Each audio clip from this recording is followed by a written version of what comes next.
Greeting in the name of the Most High, Jah Rastafari.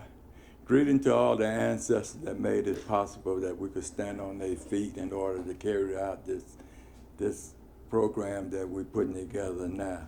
Because without their knowledge and without their guidance and protection, we would not be able to do this. So we always give honor to our ancestors for everything we do that is positive, and ask they forgiven for the things that we do wrong. Jah Rastafari. All right, so Jasil, tell us what being a Rastafarian is all about. What does that entail? Well, to be a Rastafarian, I only can speak of one Rastafarian because I had to speak the truth. And the truth is the knowledge that I got is only of me. Some of the examples I see in other people, but I don't truly know them to the point that I can speak for them. Okay. But Rastafarian to me is the spirituality that guide me to do the work that our people as a race needs to do. Rastafarian is what I represent myself to the rest of the people. Okay. Okay. So is it a spiritual encompassing of you spiritually? Is a spiritual understanding that you have about being a Rastafarian? It's a universal understanding that I have. I Okay. really don't understand too much of nothing. I'll try to understand most of the time. Okay. It's the connection between me and the universe. I love that. And you see, I'm not separated from the universe. I'm not separated even from y'all that is looking on TV at me.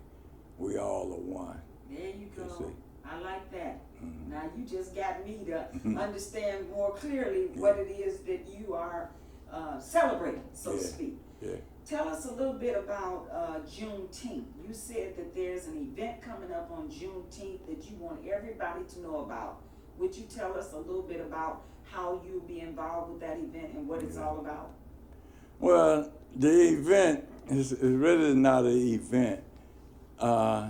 The issue is 80% of the people that is out here don't really understand Juneteenth.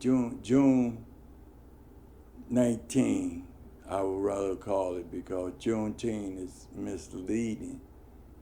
And we had to understand that because I was in a conversation the other day with a couple of people, and one person said make Juneteenth a holiday, Okay. you know. And what I asked him, I said, do you know do you know the history of Juneteenth? Tell us about this. See, we need to know the history of things. Yes. Okay. The history of Juneteenth actually started back during what they call the Civil War, but what I call the Industrial Revolution. Okay. You have to understand the revolution is a war. Okay. America went through an industrial revolution where it transformed itself from an agricultural economy to an industrial economy. I remember that, yes. And in order for them to transfer them, they had to have a war, because they had to break the backbone of the agricultural revolution, because they needed the people that the agriculture economy was using in order to carry out this industrial revolution. So the agricultural revolution, there never was a revolution about freeing nobody or freeing the slaves or nothing. It was about transferring the slave from a slave labor to a wage labor. Oh, Yeah. okay. So if we want to understand our situation from that point of view, where we were transferred from a slave race to a wage labor, then we'll get caught up in the trick knowledge that they use on that. And one of the major trick knowledge they use, they miseducated us about a fake so-called independent. Because we haven't been independent yet, right? No, we still, and they so-called independent. Then they try to they massage the Constitution, but they gave it to you like they freed you, but all they did was amend the slave from a private ownership to a state and federal ownership. Well, you no longer could be, you only could be a slave as you was a slave to the penal system of the state or the penal system for the federal government. But in 1980, I ain't gonna give you this date because I'm not really sure, but I think it was under the Reagan era, but they passed a law where citizens could own slaves again through the privatization of the penal institution. The Now, penal institution. yeah, Oh, and so now civilian can own slave Again. in America right now. So, as I understood it, when you go to prison, that's when you actually become a slave again. But Yeah, you're saying that, you forsake your right Your rights. as a so is that what you're referring to? That Yeah. when you go to prison, you then become a slave all over again. Yeah, lose you your give up rights. all your rights. You don't have the right to vote. You don't have the right to move freely around. And they got the right to work you free.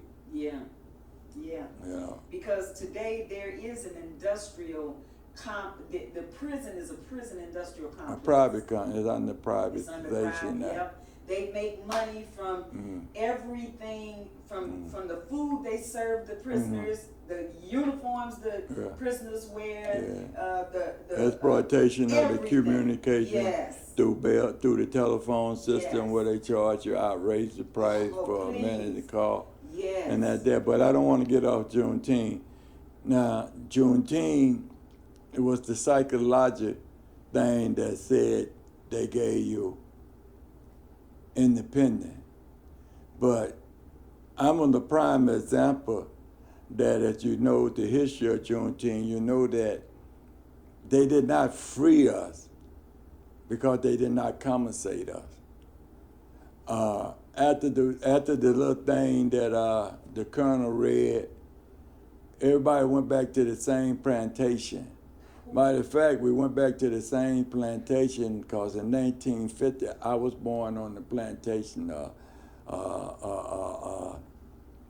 Luster Shrub in Mississippi, where my four parents then were slaves. Okay. And we really didn't we didn't get away from that slavery until we ran away on December the 23rd, 1960, when we fulfilled the prophecy of bringing the Industrial Revolution in. Because, like I said, the war was about, there was the Industrial Revolutionary War. And once they no longer allowed the slave owner down in the slave state to outright own us, but have us do a land contract, what we call sharecropping. The North organized the Ku Klux Klan. Really? Yeah. That's how that got started. Yeah, the North organized that. The Ku Klux Klan, in order, old boy from Indiana, was the founder of the Ku Klux Klan. Now, Indiana was a free state, fought in the Civil War, but they organized the Ku Klux Klan to go down in the southern state and bring a reign of terror down on the black population. To the point that it created, they honeycomb it, and when they teach it in school, they call it the brainwash. They called it the Great Migration. Yes, I remember But that. wasn't nothing great about that. That's like the boat ride from Africa to Europe right now. Okay. You have to understand what happened. The sharecropper wasn't gonna give us up, and I'm gonna go into my personal story right now, because it fitted the pattern of how they chased us out of the South. Okay. uh, my uncle had some words with the Mr. Strug, as we called him back then. He was the sharecrop owner of the plantation with the plantation on. And the type of word that my uncle, he was a young teenager, he was in his 19, with the same conversation that our brothers and sisters right there get in conversation with the police and end up shot. Yeah. You know, lynch, if you want to call it. But it was the same word. You couldn't really disrespect white people like you can't disrespect the police. Could you look them in the face? I mean, no, you couldn't look them in the face. All right, so. But anyway, when that happened, he had to move up north. Now, some of my people had already ran away up north. Everybody that left south ran away. We didn't pack up and tell everybody bye when we were gone, because they had laws to keep us down there. Oh, I'm so sorry. Go ahead. I thought I turned this off. The plantation owner had a system set in place where they kept the book and they kept you in debt. And if you tried to move like up north, they could lock you up and ask you to pay your debt, which you couldn't do, and then they could add more debt to it because you got locked up. Whoa. And they fine you so much, so they add more debts to you, and that stick you down there. But when my uncle left, it put a burden on us that was left down there because it took all of us to bring the crops in order for us to survive. So when that happened, my people started planning and scheming. And this is like around, the incident happened in August, so when he just disappeared, my uncle disappeared in where my auntie and them came from Chicago, and picked him up and took him on back. Right. But the rest of us was down there to bring the crops in and stuff. So we worked on the crop. Now, I was a youth. I was like 9 years old. I was going but on 10. But you remembered all that. Yeah, well, you had to remember because it was a part of, you had a role to play. Okay. Now, around October, as a 10-year-old, because my birthday is in August, I found out we was moving, we were going to move to the north.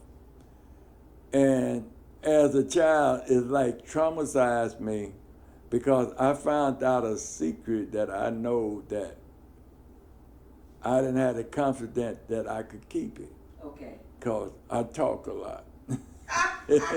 Like me. And like all children talk. Yeah. And this was a secret you had to keep because it people's life actually depend on it.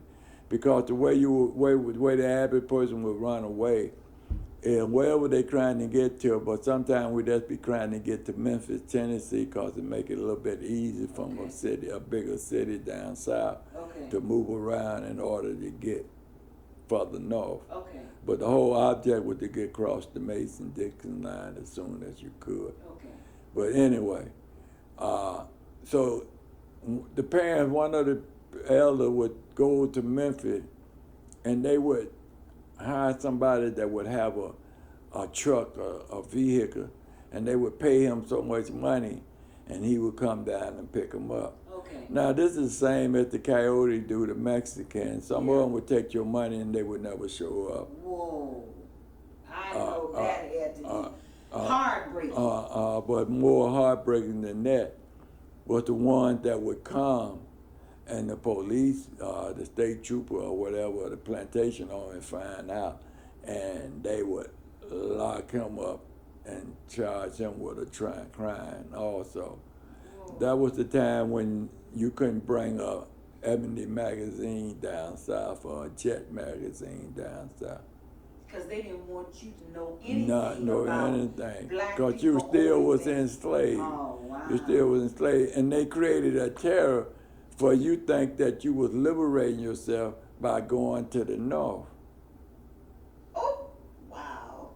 This just, you actually lived Yeah, that's what, right now, that's what I'm in the process. Now, on December the 23rd is the best time to run away because the plantation owner and them be celebrating Christmas. their Christian religion holiday, and you had time, but you at best you get a what we used to call a deuce and a half truck. That's a flatbed, a little bit bigger than a something like a U-Haul truck. All right. But you've been living down south and you got all kinds of possessions. Like we had chickens, we had hogs, we had a lot of stuff like that. We had a lot of farm equipment and stuff. But because we was running away, we only could carry the stuff that we could pack on the back of the truck and the stuff that we could put on the other food item and stuff. And we left. Now, when we got up north, that's what a nightmare was. Why? It got worse? Yeah, because we was put in, first of all, we didn't have no proper clothing. Okay. Not like the refugees now. If they do get to a country, some agency come in and they get them, Give them clothing and stuff, shelter and stuff. But it wasn't even no such thing as welfare back then. Oh, wow. Yeah, this when welfare was that's coming into play, and So you literally got up here and y'all had to figure out how to make it up here in the north without any assistance. No assistance at all. Wow. No. So what did y'all do? Well, we did great as a family because we was lucky that we had a good training in familyhood. But a lot of people that came up, the men turned into alcoholics and drug dealers and got in crime and stuff, and the family was tore apart. But they did have work up here. They did have work for you because they was trying to open up their factories, the packing house and all that. Yeah, they had a lot of work up here, skilled workers that our people know how to do. We built all the in Detroit, we built the autos and things like that. But we lived in the ghetto and we was given a non-living wage to work. Now, non-living wage is a nice way of saying it because actually it was a slave wage. A slave wage. So we didn't get away from slavery, and they just now talking about that non-living wage that our people is working for right now. Okay. They talking about that now. So it never been no independent, and independent would never come to us as a people without bloodshed. Oh, I can imagine. So you think you're gonna get independent bloody and a bloody technology, you fooling yourself. That's why we've been in this thing for over 400 years, because we keep fooling ourselves. Now Juneteenth is not an independent day because we have never had an independent day. So really, in your mind, define Juneteenth for us. What does it mean for real? It means that they tricked us again. They tricked us again. and with the trick of that there, we built the North just like we built the South. Okay. And now the North is trying to run the whole world. Whoa. You hear that, Devorah? Mm-hmm. The North is trying to run the whole world, and you are so right. Yeah. What do you think about our president and what he's threatening to do if we continue to destroy our community? Because we're not going over in their community. If we continue to destroy our community, we continue to destroy our stores, we continue to shoot each other, he gonna send the United States Army in here and lock us down. What do you think about that? That's another fairy tale that they taught us to trick us into being a pleaseman.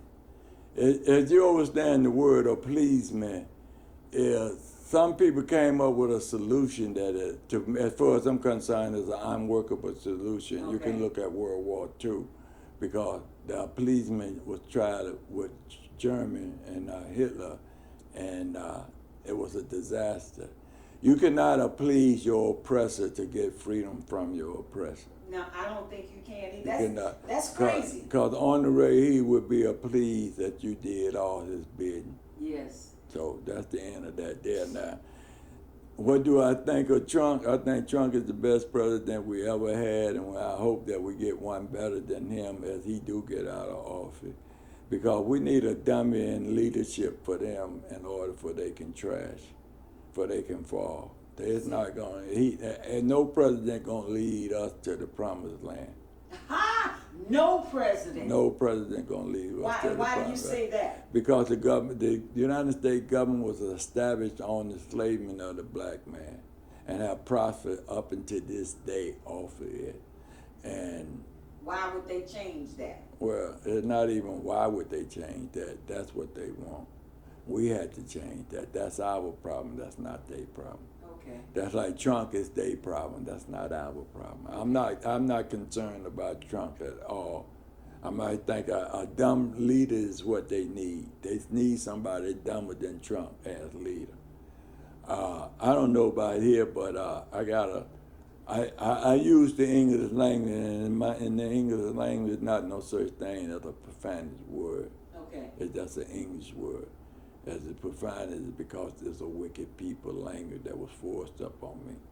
I didn't volunteer to learn to speak this language. But that's like asshole Joe.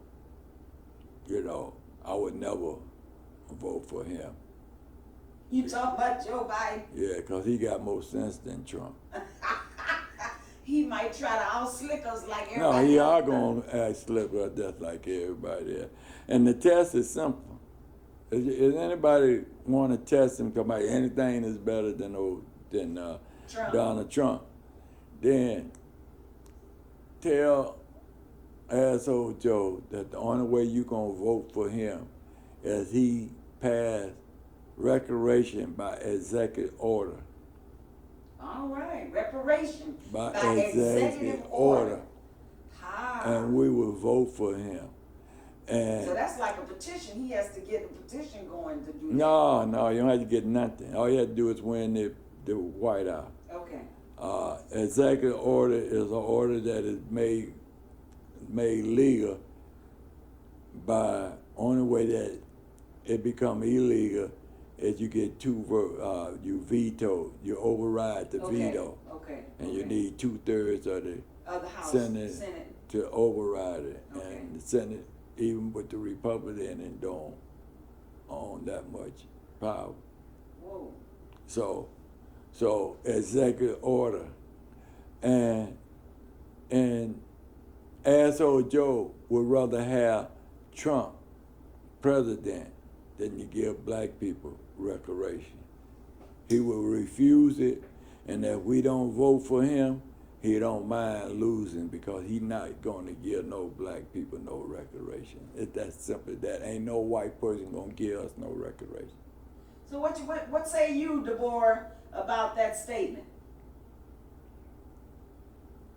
You hear me?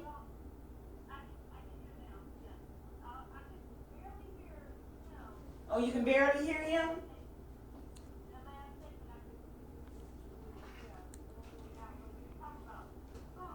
Yeah, he talking about Trump, and he said that basically we either what did you call Asshole Joe. Asshole Joe. Asshole Joe. Either do reparation, promise us reparation, give us reparation, or we'll do 4 more years of Trump. That's what he's saying. He's saying, you know, that Trump, if we stay with Trump, I mean, if Joe Biden wants to be elected, what we want to say to him as black people is, you either give us reparation, or we gonna do 4 more years of Trump. What's the difference?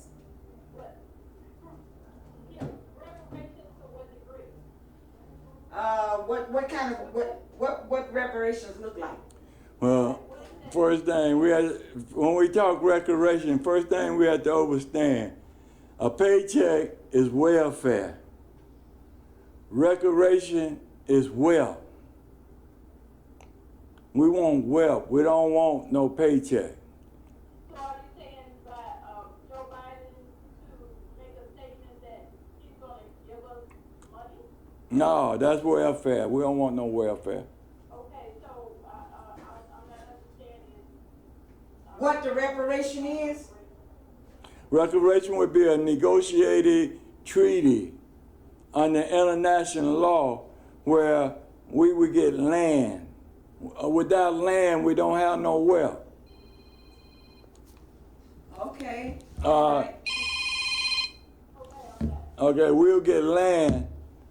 We will get international fishing right off the coast, because we don't want no land that is encircled by land. We want a port, at least one port, if not more. And we have the international treaty, the territory around that port is ours, and we had it as exclusive right of fishing, of mining the minerals as we want.